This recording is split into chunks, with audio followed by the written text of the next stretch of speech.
Right, go. Oh, Hi.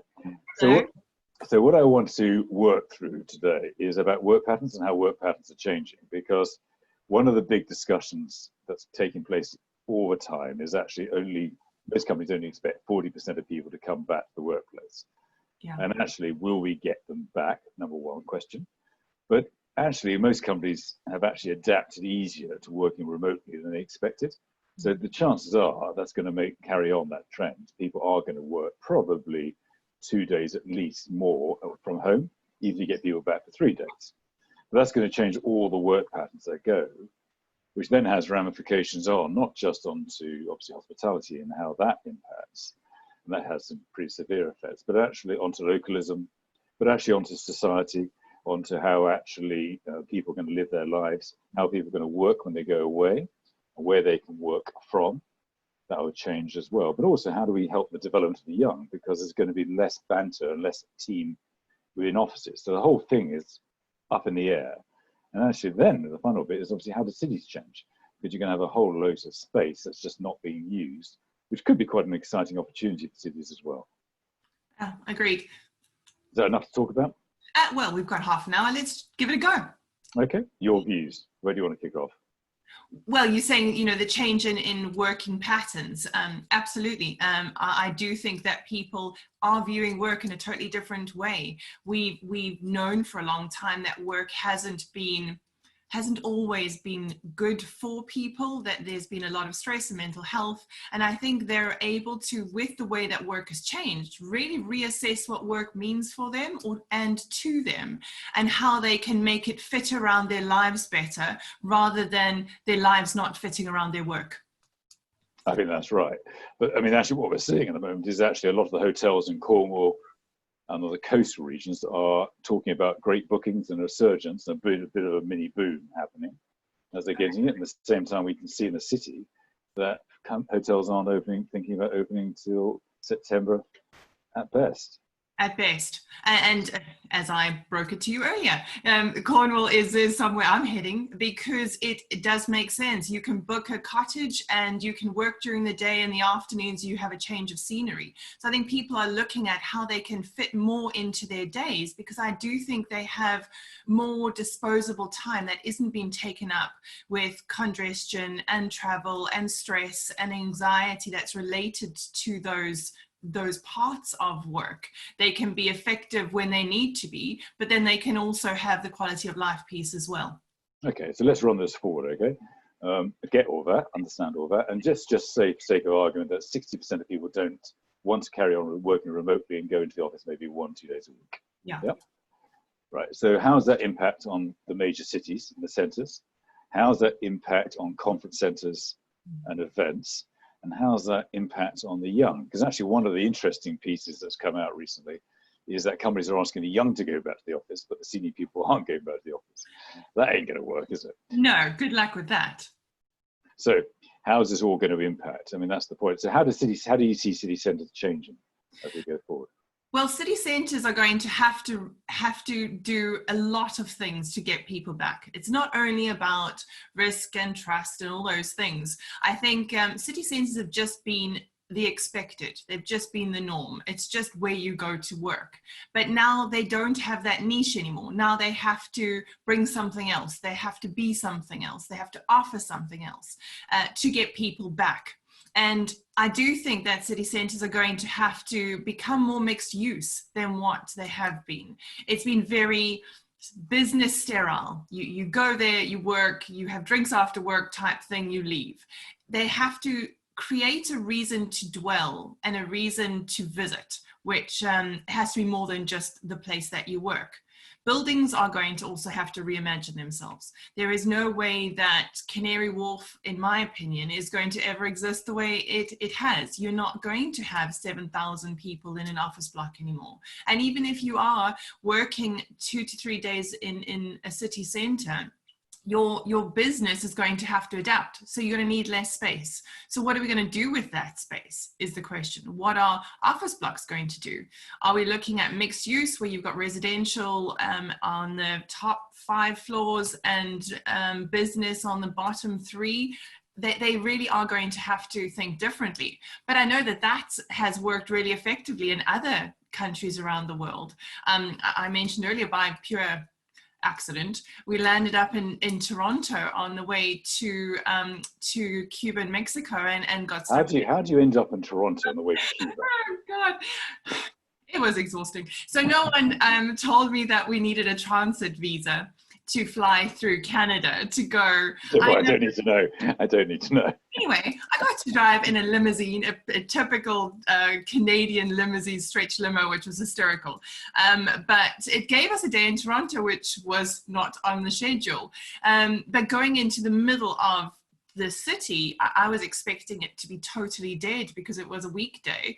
And the driver explained, well, no, it's always alive because there are offices halfway up the building and then people live on top of the offices. So even if you don't work there, you can still there's always a vibe, there's always a reason to be there. It turns it into a community. That's how cities used to be 200, 300 years ago. Yeah, that is true. That is absolutely true. Mixed use. And I do think that that's going to be one of the ways, by turning cities back into communities, that it's going to change it from a white elephant or a dead zone into a reason to be. Yeah. How about, I suppose my worry about this, it's quite interesting, isn't it, is that city has always been the place for the kind of ambitious, the aspirational people to go to make their name, and then move out again. The younger talent coming through, because I'm a bit concerned about younger people at the moment. How do we make sure they get the proper leadership and development? Because actually, a lot of them must feel a bit lost. They're often living in small flats in London. Yeah. But they must be wondering what on earth is going on. They're at threat for their jobs. They must wonder where the future is going to come, where they're going to, which industries are going to get growth out of this. So where do we see that future coming from? Well, starting at the beginning of that one, I think it's rather unfair that cities have always been associated with people that are ambitious. That's where you have to gravitate to actually excel in your career. I don't think that's fair, that people should be able to excel, but also have confidence. It's natural, as a financial centres is where you're going to get the most wealth. So the two go together. I get that, but we've always argued that businesses need to look after their people better. So if, forcing people into cities where they're unhappy to take their glory years and milk them dry. This is my interpretation. Yeah, I was going to say it's a bit extreme, Lauren. You know me.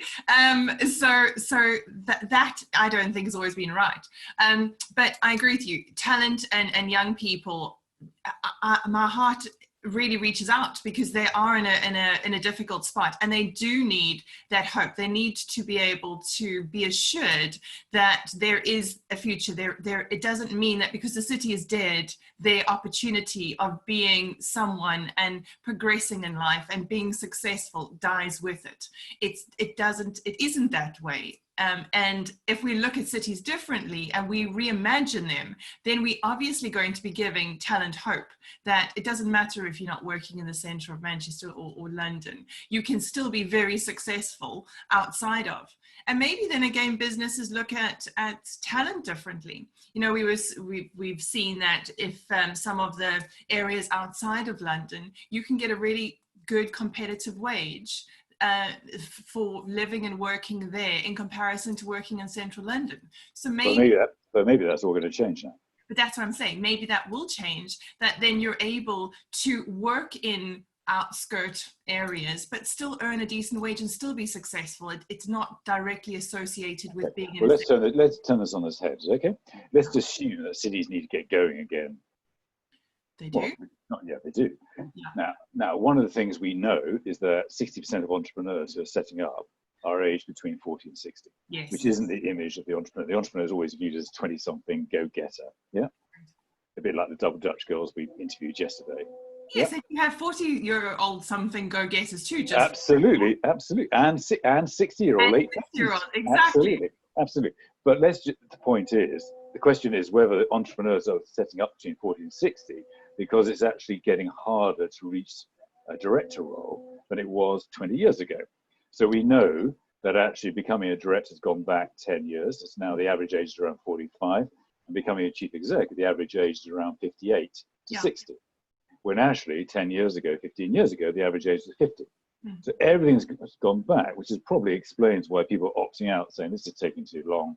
I'm not getting recognition. I'm not getting a voice. I'll go and do my own business, and taking that risk when they get a bit of financial security at the age of 40 to 60, and actually taking it. So there's a dynamic shift there. Now, what we need to do, I think, is get back to the bit how it was 20 years ago, 30 years ago. That may sound too much of a man, where young people actually had that energy to go and do their own business too. So you got late 20-year-olds taking a risk, a punt. Yeah. And actually, because that creates an energy then to the economy, because like it or not, 98% of the economy is SMEs, small businesses. Agreed. So we need to get that ticking over as well. And actually, maybe cities have to reinvent themselves, becoming almost hubs for entrepreneurship and innovation too. And that it's not just something that you do because you are frustrated or forced out, that your business doesn't support you because you become a mother or because you need extra time and they're not permitting that, or your career path is stinted because you're not able to dedicate 200 hours a week. That then forces them to look at what else they can possibly do that supports their lives and their ambition, not just their ambition. So I agree with you. It has to be something that is reimagined, because there is so much potential out there. But there's also then how we look at risk and how business looks at risk and young people. Because how many times have we said that business needs to embrace the youth, and I throw all of us in that bracket, that we need to look after them and allow them to fail and support them and to promote them and nurture them. But this is why this conversation is really key, because actually the narrative's got to change, hasn't it? Because we're seeing so much narrative at the moment, still going around, what more can government do for us? What more, how much more support? Hospitality needs more support from government, which is probably true, because it's going to take hard to get. But all this money needs to be repaid, which is the bit everyone's avoiding. And it's going to take years and years and years to repay this. And everyone's talking about the government debt, how it's increasing, but not talking about the lack of tax receipts that actually the government will be getting. So sooner or later, this is all going to blow up. What we need to do is get business and life going again, ticking over again, and getting young people more engaged. Because actually, I'm finding the older people still talking about the same old dialogue. That's my age group, so, which is all about what can government do, what more can we do, how much more leverage, how much pressure on. But actually what we should be focusing on, question mark, is how do we get young people seeing hope and optimism, because it's their energy that can actually drive change. And how can we engage people differently, and how can we change city centres to be more engaging? How can we think about things laterally and differently? How can we do more in sustainability? How can we create more social sustainability, more cultural sustainability, where we're telling the stories of communities? Because clearly that's what's happening. There's almost two different narratives going on at this moment. Agreed, absolutely. And you know how I feel about government, and it's my viewpoint, but I've never had, where I'm from, you look at solving your own problems, and you carry that responsibility, and you carry that duty to innovate and to look after and to create the solutions. You can point fingers till you're blue in the face, nothing's going to change. And we need to acknowledge that. And I agree, there's two conversations happening, and both of them are as valid as the other. The one it depends on which one's going to show results first. They can run concurrently, but they both have to run. We can't just be relying on government for this, because unfortunately, squeaky wheel gets the most oil, and there's a lot of squeaky wheels out there right now. So we need to look at our own and work out, how are we going to oil it?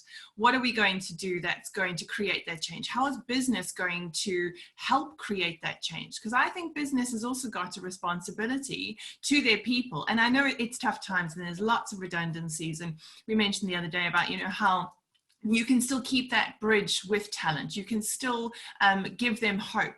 And I do think that there's a responsibility for us to look at, how do we innovate? How do we get talent engaged again? How do we keep that link with talent so we don't lose them to other industries? How do we give them hope?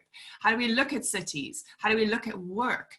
There are lots of ways that we can be doing great things that are going to create positive change, that can run concurrently with the conversations about what is government doing and how can they help us. But if we're just harping on the one, we're never going to solve our own problems, and we have to solve our own problems. It's our responsibility. Well, look, it gets harder, doesn't it? Because the government have got a huge task ahead of them anyway to get out of find a road out of this, and we're paying all this money. But beyond that, in terms of getting people back to offices, until they get civil service back, why should anyone else follow? So civil service are often aren't expecting to get back for 12 months, 13 months, but you're not going to get city back, are you? So you need to get people taking the lead somewhere along the line. Agreed. And that's worrying in itself. If the government isn't able and civil service isn't able to get their own house in order, how are we expecting them to get our house in order? That's just unrealistic. And we don't have that amount of time to wait. I'm distressed to hear it's going to take 12 months because my passport application is still sitting. I mean, day-to-day life's happening. Anyway, but that's great. We've all got our own fires that have been lit, and we've got to manage them. I'm sorry, I come at that with a very clear perspective. It's not anyone else's responsibility. But isn't the opportunity then to change how cities think? And actually, you're right, bring more residential into city centres, create much more of a cultural community hub into city centres that actually then draws people in. Now, it's got a longer term vision, I accept that. But surely that has to be the way forward if people are going to work more remotely. It has to be the way forward, and it would be lunacy if landlords were not thinking in that way. Because landlords have been under pressure for a long time, and they will be under pressure for the foreseeable future. They've got massive, and building owners have got massive office blocks that are standing empty. Contracts, like we know from our conferences recently, are being renegotiated. We know that there's pressure all around. So landlords are going to have to think differently, because you cannot have city centres that are empty. Buildings that are people by nature are social beasts. They'll naturally get drawn to where the lights are. Agreed. Once it passes, cities will recover, but they'll be different. Agreed. And that's where the innovation and entrepreneurs and landlords and communities can work together to create these interesting places and interesting spaces that are going to make people want to come back, and also going to make people want to live there. Because I do think we need to look at cities as a residential place as well as a business place, because it's not going to be enough, I think, for the future for it just to be a business hub. Because the world is changing, and I think this has changed us more than what we maybe know right now, that we will be looking at things differently forever from this point, and looking at cities differently for forever as well. So how can we take what we know now and make cities more attractive and more exciting, and not as just a sterile place where, sometimes really tired people go to work. It has to be more than that. And that's a great opportunity for entrepreneurs. Even if you just look at the food world, our hospitality world, how much innovation there is, and how much sort of street food and exciting food and products and places there are that could be put into cities to make them exciting again. The options are endless. No, I think that's right. It's going to be a 10-year journey, though, isn't it? 20-year journey. Yeah, but we got the time. So I don't know, God willing. so hopefully we're not going anywhere.